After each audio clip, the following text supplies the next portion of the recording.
Okay, now let's start applying what we know about equilibrium points and stability to more advanced types of models. The next type of model that we're going to want to look at is the logistic model. Remember, we just went over the exponential model in the last video, and that means that the growth rate is proportional to the current population state. But what happens when the current population is so big, they're taking up all the room and eating up all the food? That's why you need the rate limiting term. That's what this is here. 1 minus x over k, where k is the carrying capacity, tries to describe how much room and food there is left for our population to grow. And as that population starts to approach the carrying capacity k, this term starts to become closer to 1. And so 1 minus that starts to become closer to 0. And so the whole thing slows down in its rate of change. All right, well, let's go back to that good old graph, x prime versus x, because that's really going to tell us the whole story. It's going to give us the fixed points, the stability. It's going to give us everything we need to know. So what we're going to do is we're going to copy down the function f of x that defines the state equation, and then we're just going to graph it versus x. Hopefully the functional form is kind of familiar to you. This is a downward-facing parabola. And if you factor this out, that might help you see that better. You see me factoring it out here, carrying the Rx through the equation. And so then you can tell this is a parabola because it's a second order polynomial and its input variable x. The second order term is a negative term, assuming R and K are both greater than 0, which is what is biologically reasonable. And so you can see that results in a picture that looks like this. Remember when we talked about finding equilibrium points? How do you find equilibrium points? You always set the f of x equal to 0, right? That's the key to it right here, is that you're going to set the right-hand side of the differential equation equal to 0, and you're going to look for the roots, the x-intercepts, the zeros of the function that defines your rate of change. And there they are. There's 1 at x equals 0, and there's 1 at x equals k. I want to show you the algebra behind this. I really like the visuals, but sometimes, for some reasons, you're going to want to crunch it out algebraically too. So let's say that I was trying to solve this equation, f of x is equal to 0. How am I going to do that? Do I have to use the quadratic formula? Because I don't want to. Okay? All right. It's okay. You don't have to use it this time. You could if you want, because you have the quadratic terms here. This is the a term and the b term and the plus c term is 0. You could use a quadratic formula, but that's kind of like a last-ditch effort for me. This one is factored out. And when you have a polynomial that's in factored form and you're solving for when it's equal to 0, it's really lucky that you have it factored because only one of the factors has to be equal to 0 in order to get it to equal 0. What I'm trying to say is, it's this, Rx, times the rate limiting term, 1 minus x over k, and the product of these two terms equals 0. In order for that to happen, either the first part has to be 0, or the second part has to be 0. So, to algebraically solve this, either Rx has to be equal to 0, or the thing that it's getting multiplied by, 1 minus x over k, has to be equal to 0. Either one of these cases is going to get me to a place where the product of those two terms is equal to 0. Well, we just solved this one out. Dividing both sides by the non-zero constant r yields x is equal to 0. For one of the equilibrium points, x is equal to 0. Maybe I'll start denoting the equilibria by x star. Sometimes we call the equilibrium points x star because it's a special place. Okay, so that's the solution if that term is equal to 0. And the solution if this term is equal to 0, I could solve this one algebraically, this is a linear form, is going to occur when x is equal to k. So this one yields x star as the other equilibria is equal to k. And so that just confirms what I see on the graph. When you're doing this out, I really recommend just popping open Desmos.com or something and actually graphing the function, because then you really see what you're going after when you start to get into the weeds of the algebra. And once we find the two equilibrium points, the x star equals 0 and the x star equals k, the natural next question is, are these points stable equilibria, where nearby trajectories will be attracted to them? Or are they unstable equilibria, where if I start nearby, things are going to get repelled away? There's two main methods to figure this out. The first one's called the method of test points, and the second one is called linear stability analysis. Fancy names, but really they're both just referring to this graph. So I'm going to talk about how the method of test points and linear stability analysis both tie into this graph, because really this is the key to being able to analyze the stability. Okay? So let's start with x star is equal to 0. Is it unstable or is it stable? That's what I'm trying to figure out right now. So one thing I can do is I can use the method of test points in order to see if this fixed point is stable or unstable. Okay? What the method of test points says is that you go to the equilibrium point and then you pick a couple test points that are nearby. Like here's a little point that's negative 0.1. And here's another little point that's nearby, like positive 0.1. So you pick 2 points that are kind of close to your fixed point, and then you plug each one of those test points into the function with your numbers, and you see if the output comes out positive or negative. Okay, well, I don't have numbers for R and K, and I also don't have a calculator in my hand, so I'm not actually going to do that out. See that done out in the book. But what I am going to do is show you how it ties in with the graph. If I was going to test what the rate of change is when my point is negative 0.1, that's basically me looking at where's the output on this graph right there. You see? So asking for f of negative 0.1 would mean to take the number negative 0.1 and plug it into that equation. If I have values for R and K, I could do that with a calculator. But looking at the graph, what it means is just look at where the height of the graph is, right? What's the output? When the input is negative 0.1, what's the output? And the output is some kind of negative value. So I don't know exactly what it's equal to, but I know it's less than 0 because the output is negative right there, okay? And if it's less than 0, you know what that says for the phase line? It means that things are going away. They're negative to start with, and they're getting more and more negative. They're out of here. Okay? To finish off the method of test points for x prime is equal to 0, I would then consider evaluating f of x on the other side of the fixed point. So maybe f of 0.1 instead of negative 0.1. Again, if I had a calculator, I could plug and chug and go ahead and get the number for f of 0.1. Or I could just look at the graph and say, hey, that would basically be me looking for this height right here. And that's a positive height. And that means greater than 0. And that means, again, moving away from that fixed point. And so everything points to 0 being an unstable fixed point. So I've determined through that method that that's an unstable fixed point. Okay, so that's the method of test points. That's one way to do it. And the other way is called linear stability analysis. That's so interesting. What does that mean? Linear stability analysis. It actually has to do with taking the derivative of the functional form of f of x with respect to the state variable x. So let me show you how that one works. And that is, it's a really handy method. In the end, once you get used to all this stuff, if you're going to pick between test points or linear stability analysis, you would usually, like, when you're actually doing this stuff, do the linear stability analysis. Okay? And so what that is, linear stability analysis,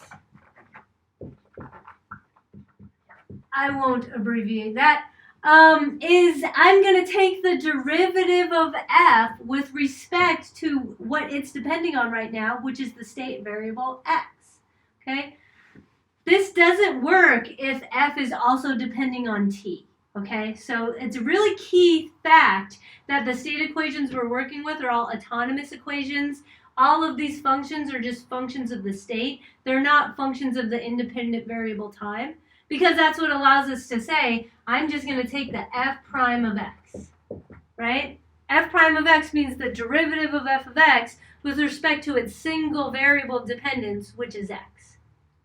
Oh, I guess it is useful that I factored it out here, because if I tried to take the derivative in this form, since I have the product of two things, I would have to use the product rule if I was doing it in the factored form, which I don't feel like. I'd rather rely on just the constant multiples, sum and difference rules combined with the power rule, because I have the first power of x here and the second power of x over there. Okay, so in this factored out form, I can easily take the derivative. If I said my function was rx and I asked you what's the derivative of rx, what would you say? What's the ddx for rx?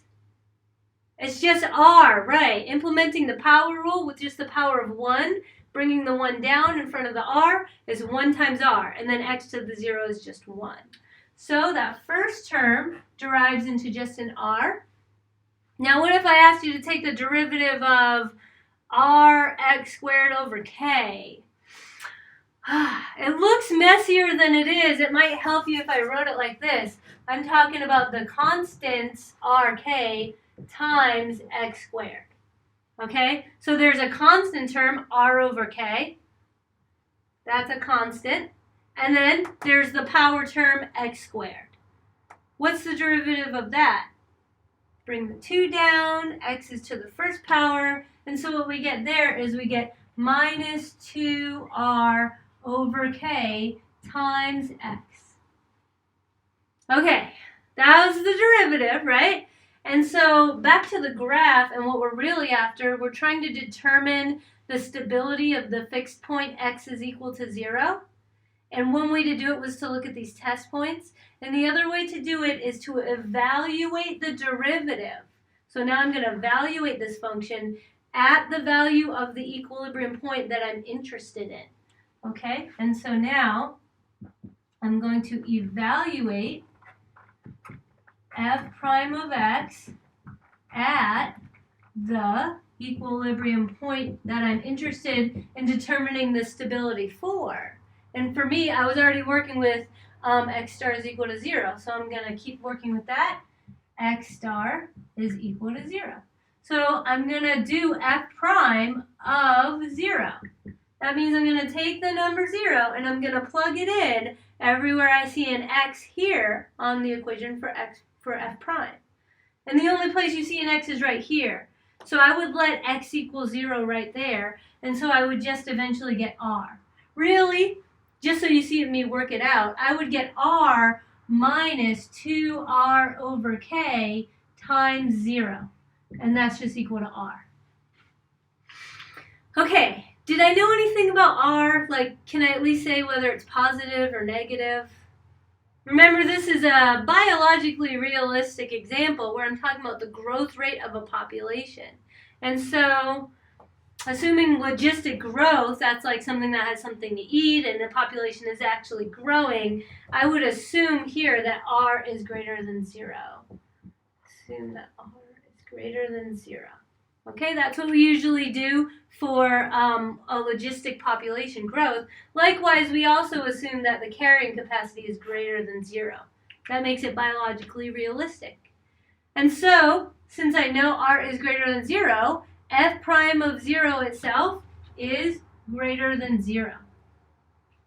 Now, to talk about the big picture of linear stability analysis, what linear stability analysis says is that if the derivative evaluated at the equilibrium point is a positive number, then that equilibrium point is unstable. Okay? Because the derivative evaluated at the equilibrium point is a positive number, now I know that the conclusion is x star is equal to 0 is unstable. That's the conclusion from that linear stability analysis. Well, I already concluded that from the method of test points, but I guess the idea right now is to get comfortable doing both of them. And I visualized the method of test points by talking about choosing a test point, evaluating the x prime at it, and describing that as either moving away to the left or moving away to the right. Now let's visualize what I'm talking about over here with the linear stability analysis, that has a visual too, doesn't it? What was the visual for derivatives? Do you remember? Like if I graphed a function, here I have a down-facing parabola. If I wanted to visualize what the derivative means on that graph, do you remember what that was? It was the tangent line, right? It's the slope of the tangent line. I was using red for that, so I'll stick with that. And what I'm going to do is I'm going to try to draw a tangent line to this curve at the point x star equals 0. That's the same thing as evaluating the derivative at 0. Okay, is looking at the slope of the tangent line right there. So if I take my pen and I try to draw the tangent line, and it looks like this. So this is the tangent line at x star is equal to 0. Remember, I'm just putting the little star on the x right now because I'm emphasizing that it's a special place. It's an equilibrium point. Okay, that tangent line has a positive slope. And so the conclusion is it's unstable. I could go through all of this again with the other fixed point, x prime is equal to k. I could do the test points, and I could kind of see which way it's pointing there. And I could also do the linear stability analysis. Let's just go for the linear stability analysis because I think the test points are a little more straightforward. Okay, so let's evaluate the derivative now at the next equilibrium value, at the equilibrium point. Let's turn our eyes to the other point, x star is equal to k. Okay, x star is equal to k right here.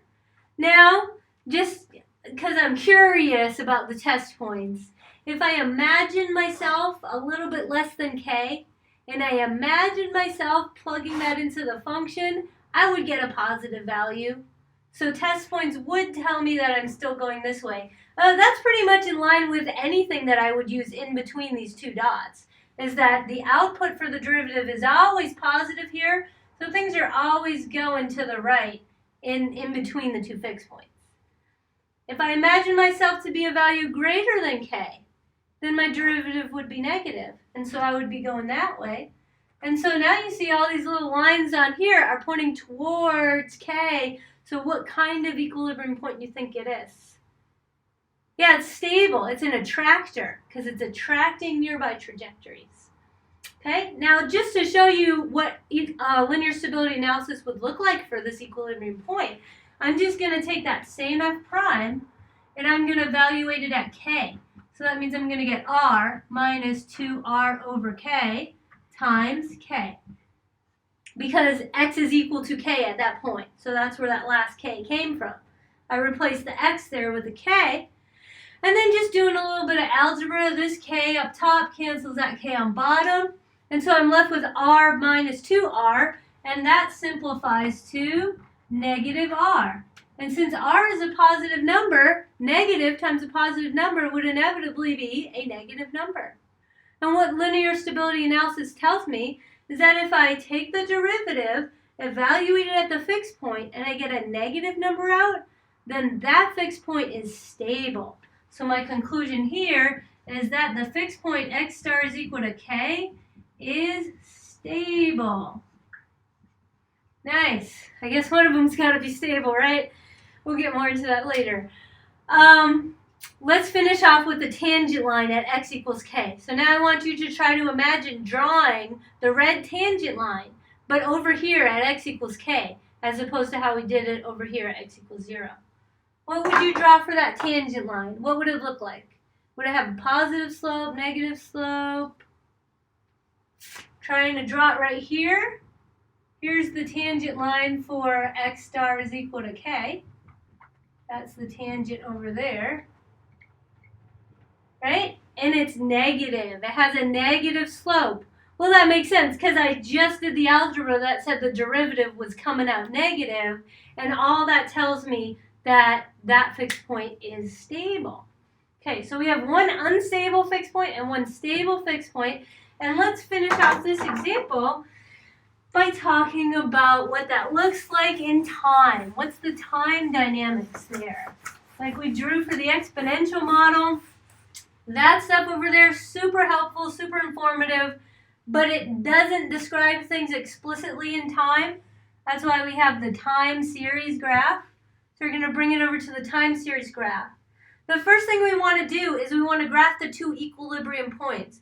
Remember, equilibrium means constant. It's fixed at a constant value.